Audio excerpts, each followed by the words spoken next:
अल्प दिनर साथी।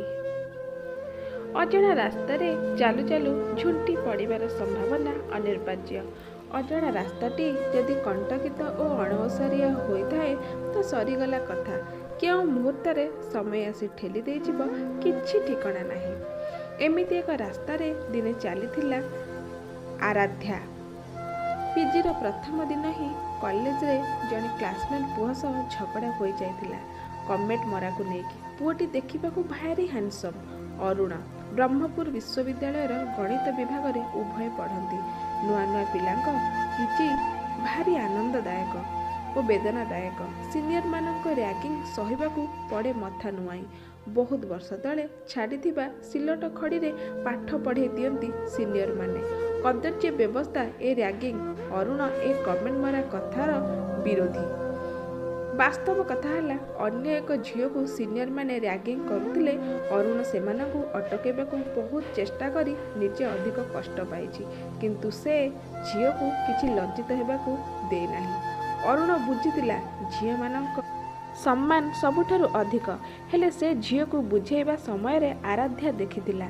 मने मने बुझिला जे अरुण बोधे ताकू बाध्य करिछि कांदिबा पई। सेतिपाई से प्रथम देखारे अरुण सह झगड़ा करिबा आरंभ करदेला। मनर भाषा को अरुण ओठरे प्रकाश करने जेते चेष्टा कले भी आराध्या ताकू से सुजोग दे नथिला। अरुण केवल ताकू अपलक नेत्र रे चाहि रहिथिला। हजि जाइतिला आराध्यार आखि भितरे। गाली शुणी मध्य मने मने हसी देइतिला। आउ चेष्टा भी करिनी ताकू बुझेଇବା पाई। मन आनंद केवल तार दुई ओठर उत्थान पतन को चाहि रहिथिला। आराध्या को बोधे से प्रथम देखारे भल पाई बसिथिला। गाली सरिबा परे आराध्या निजको विरक्ति अनुभव करी सेठारु चलीगला। मने मने अरुण को बहुत गाली करुथाए। आसी हॉस्टेल रे पहुंची से झील को बहुत गाली गुलज कला। निजको शक्त करी रैगिंग ठारू किपरि रक्षा पाइब से विषय रे कहिला। अरुण को जोर से गाली भी कला। शेषरे से झीठू प्रकृत सत कथा जानिबाकू पाइला। अरुण प्रति थिबा राग और घृणा संपूर्ण कमिगला। मने मने लज्जा अनुभव कला। अरुण को निज विषय रे कन्विंस करबाकू चेष्टा कला। परदिन सकाळु डिपार्टमेंट को जाई प्रथमे अरुण सह देखा करबाकू गार्डन को जनक हाथ रे डकई पठेला। अरुण आश्चर्य होई चाहि रहिला। किछि समय पई स्थाणु होई गला। विश्वास करि पारलानी निजको। दौड़ी दौड़ी जाई कॉलेज गार्डन रे पहुंची देखिला अति लाजुआ मुहरे ठिया होईची आराध्या। पाखको जाई पचारिला कौन कहूतिल। आराध्या एपटे सेपटे चाहिला, देखिला केही कुआडे नाहांती। दुई हाथ को आस्ते आस्ते मुह पाखको नहीं अति क्षीण कंठरे कहिला सॉरी। मुरुकी हसा देई अरुण कहिला एतिरे सॉरी कहिबार कौन अछि। बास तापरे आस्ते आस्ते दुहे कथा हेले। निजर भूल बुझामणा दूर होईगला। दुहे दुहे को विषय रे आलोचना कले। निज कथा, निज परिवार कथा, एमिति केते कौन हजिगले कथारे। कथा हो हो पाखापाखि 1.5 घंटा होईगलानी। दुईटी पीरियड सरीगलानी। या भितरे लंच टाइम होईगलानी। केतेबेले केही जानी पारले नाही। सांगमाने डाकिबारु फेरी आसिथिले। सेदिन परठू दुहे दुहे को भल बंधु होईगले। सेदिन रातिरे कहा आखिरे निद नाही। अथल सागर ढेउ भली दुहेंक आखिरे स्वप्न गुड़िक लहड़ी भांगु थांती। बाकी थिबा कथा सबू रातिरे फोन रे हेले। नुआ नुआ देखार अनुभूति ताजा ताजा लागुथाए। मने मने हसुथांती सेमाने।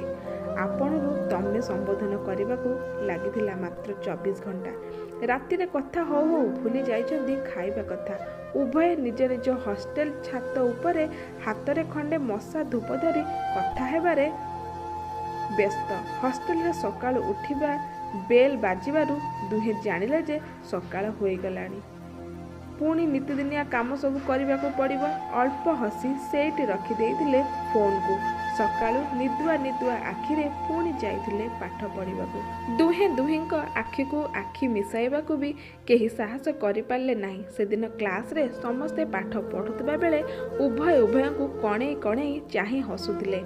एइबली सबुदिन हस खुशी रे चली आसुथिला। समय पाइले पाखरे थिबा गोपालपुर बंदरर प्रांतरे बुली आसती। असरती बालुका बक्षरू तोली धरती निज अनुभव को। सागर बुकुरे स्वप्न सब उंकी मारुथाए।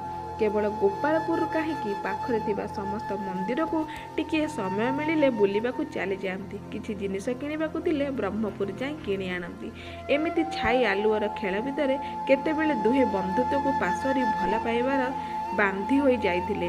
କେବଳ ଭଗବାନଙ୍କୁ ଜଣା, ଦୁହେଁ ଦୁହିଁଙ୍କୁ ଭଲ ପାଆନ୍ତି ବୋଲି କହିନାହାନ୍ତି, କିନ୍ତୁ କିଛି କ୍ଷଣ ପାଇଁ ହେଉ କେହି କାହାକୁ ଛାଡ଼ି ରହିପାରନ୍ତି ନାହିଁ। ଅରୁଣର ସେବା ମନୋଭାବ ତାକୁ ବେଶୀ ପ୍ରଭାବିତ କରିଥିଲା। ଅନ୍ୟର ଦୁଃଖ ଦେଖିଲେ ସେ ସହିପାରେ ନାହିଁ। ଯିବା ଆସିବା ବେଳେ ଯେଉଁଠି ଦୁଃଖୀ ଲୋକଙ୍କୁ ଦେଖେ ତାଙ୍କ ସହ କଥା ହୁଏ, ତାଙ୍କୁ ଖାଇବାକୁ ଦିଏ। ଅରୁଣ ପରି ଦୟାବାନ, ନିଃସ୍ୱାର୍ଥପର ଓ ପର ଉପକାରୀ ମଣିଷକୁ ପାଇ ଆରାଧ୍ୟା ଖୁସିରେ ଆତ୍ମହରା ହୋଇ ଉଠେ।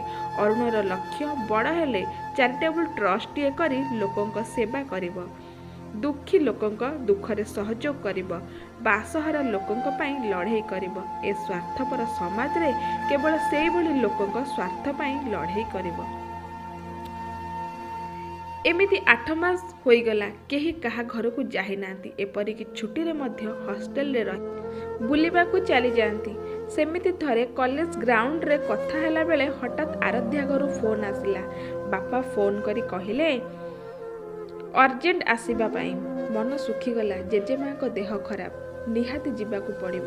ଇଚ୍ଛା ନଥିଲେ ବି ଦୁହେଁ ସାମୟିକ ଅଲଗା ହେବାର ସମୟ ଆସିଛି ବୋଲି ଦୁଃଖ ପ୍ରକାଶ କଲେ। ଜୀବନର ବେଶୀ ଦୁଃଖରେ ଉଭୟ ଉଭୟଙ୍କୁ ବିଦାୟ ଦେଇ ଥିଲେ। ଘରେ ପହଞ୍ଚି ଆରାଧ୍ୟା ଦେଖିଲା ଜେଜେମାଙ୍କ ଅବସ୍ଥା ବାସ୍ତବିକ ଖରାପ। ଗଛର ଶୁଖିଲା ପତ୍ର ପରି କେଉଁ ମୁହୂର୍ତ୍ତରେ ଦଲକାଏ ପବନ ଆସି ତାକୁ ତଳେ ପକାଇ ଦେବ, ତାର ଠିକଣା ନାହିଁ। ଏଇ ଅଳ୍ପ ଦିନର ସମୟରେ ଜେଜେମାଙ୍କ ଶେଷ ଇଚ୍ଛା ନାତୁଣୀର ବାହାଘର ଦେଖିବ। ଘରେ ସମସ୍ତଙ୍କ ଇଚ୍ଛା ଏଇ 10 ଦିନ ଭିତରେ ଉପଯୁକ୍ତ ପାତ୍ର ଦେଖି ବାହାଘର ହେବ। ପ୍ରସ୍ତୁତ ଆରମ୍ଭ ହୋଇଗଲାଣି। ମନରେ ଅରୁଣର ଭଲ ପାଇବା ବସା ବାନ୍ଧି ସାରିଥାଏ। ଅବିଳମ୍ବେ ଅରୁଣ ସହ ଫୋନରେ କଥା ହୋଇ ସବୁକିଛି କହିଲା। ନିଜ ଭଲ ପାଇବା ବିଷୟରେ କହିବାକୁ ବହୁତ ଚେଷ୍ଟା କଲା, ପାରିଲା ନାହିଁ। ଅରୁଣ ଏ ଖବର ଶୁଣି ଭାରି ବ୍ୟସ୍ତ ହୋଇ ପଡ଼ିଲା। ଭଲ ପାଇବା ଆରମ୍ଭ ନ ହେଉଣୁ ଶେଷ ହେବାକୁ ଯାଉଛି। ଅବ୍ୟକ୍ତ ବେଦନାର ତାଡ଼ନାରେ ଦୁହେଁ ଜର୍ଜରିତ। କେହି କାହାକୁ ଛାଡ଼ି ବଞ୍ଚିବାକୁ ନାରାଜ। ହାତରେ ମାତ୍ର 10 ଦିନ। କିଛି ନ କଲେ ଜୀବନସାରା ଅଲଗା ହୋଇ ରହିବାକୁ ପଡ଼ିବ। ଅରୁଣ ମନ କଥା ଜାଣିବା ପାଇଁ ଶେଷଥର ବହୁତ ଚିନ୍ତା କରି ଅରୁଣକୁ ମନ କଥା ସବୁକିଛି ଖୋଲି କହିଦେଲା। ଅରୁଣ ଖୁସିରେ ଆତ୍ମହରା ହୋଇ ଉଠିଲା। ସମ ପ୍ରେମ, ସମ ହୃଦୟ ଓ ଚାହୁଁଥିବା ମନର ମଣିଷ ଆଜି ତାକୁ ହାତଠାରି ଡାକୁଛି। ମନର କଥାକୁ ଅରୁଣ ସେଦିନ ବାପାଙ୍କୁ କହିପାରିଲା ନାହିଁ। ବୋଉକୁ ତାଙ୍କ ବିଷୟରେ କହିଲା। ଅରୁଣ ଘରେ ଯଦିଓ ରାଜି ହେଲେ ନାହିଁ, ପୁଅର ଭଲ ପାଇବା ଓ ଜିଦି ଆଗରେ ମଥାପାତି ଯାଇଥିଲେ ଆରାଧ୍ୟାର ଘରକୁ ବିବାହ ପ୍ରସ୍ତାବ ନେଇ। ଆରାଧ୍ୟାର ବାପା ପ୍ରଥମେ ରୋକଠୋକ ମନା କରିଦେଲେ, ହେଲେ ଝିଅର ଭଲ ପାଇବା ଓ ମାଙ୍କର ଏ ଶେଷ ବେଳର ଇଚ୍ଛା ତାଙ୍କୁ ବିଚଳିତ କରୁଥାଏ। ଝିଅର ଖୁସିକୁ ପ୍ରାଧାନ୍ୟ ଦେଇ ରାଜି ହୋଇଗଲେ ବାହାଘର ପାଇଁ। ଖୁବ୍ ଅଳ୍ପ ଦିନରେ ବାହାଘର, ମାତ୍ର 3 ଦିନ ହାତରେ। ଘରେ ଜଣାଇବା ଆଗରୁ ଆରାଧ୍ୟା ଅରୁଣକୁ ଫୋନ୍ କରି ଜଣାଇଲେ। ଅରୁଣ ଆଉ ଡେରି ନ କରି ବାହାରି ପଡ଼ିଲା ଘରକୁ। ଅଳ୍ପ ଅଳ୍ପ ନିମନ୍ତ୍ରଣ, ଅଳ୍ପ ଭୋଜିଭାତ, ଅଳ୍ପ ସମୟ, ଏସବୁ ଅଳ୍ପ ଭିତରେ ଉଭୟ ପରିବାର ଚେଷ୍ଟା କରିଛନ୍ତି ବାହାଘରକୁ ଭଲରେ କରିବାକୁ। ବାହାଘର ଦିନ କଥା, ଅରୁଣର ମଙ୍ଗଳକୃତ୍ୟ ସରିଲାଣି।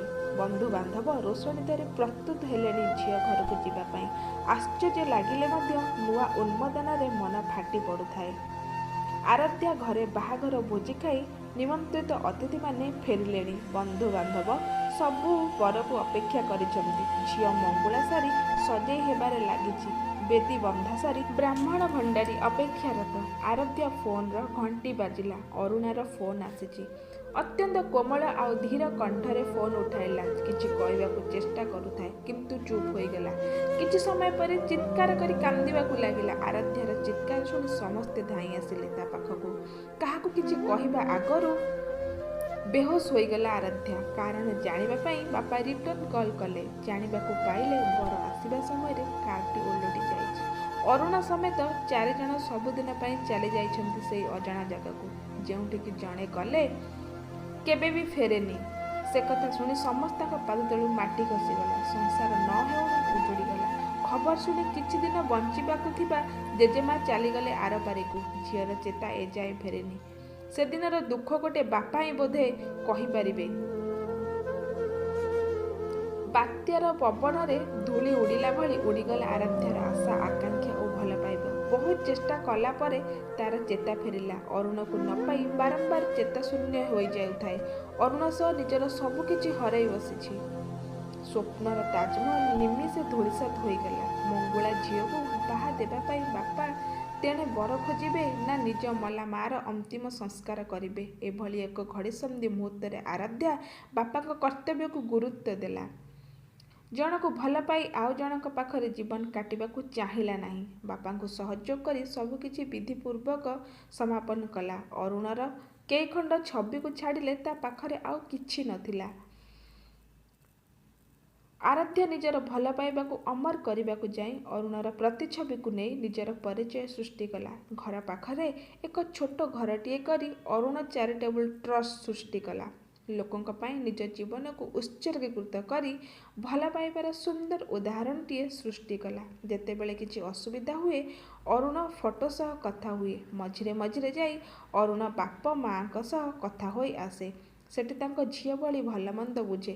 ନିଜର ସୁଖଦ ଭବିଷ୍ୟତକୁ ପଛରେ ଛାଡ଼ି ଆଗେଇ ଆସିଛି ସମସ୍ତଙ୍କ ସୁଖ ଦୁଃଖର ସାଥୀ ହେବା ପାଇଁ।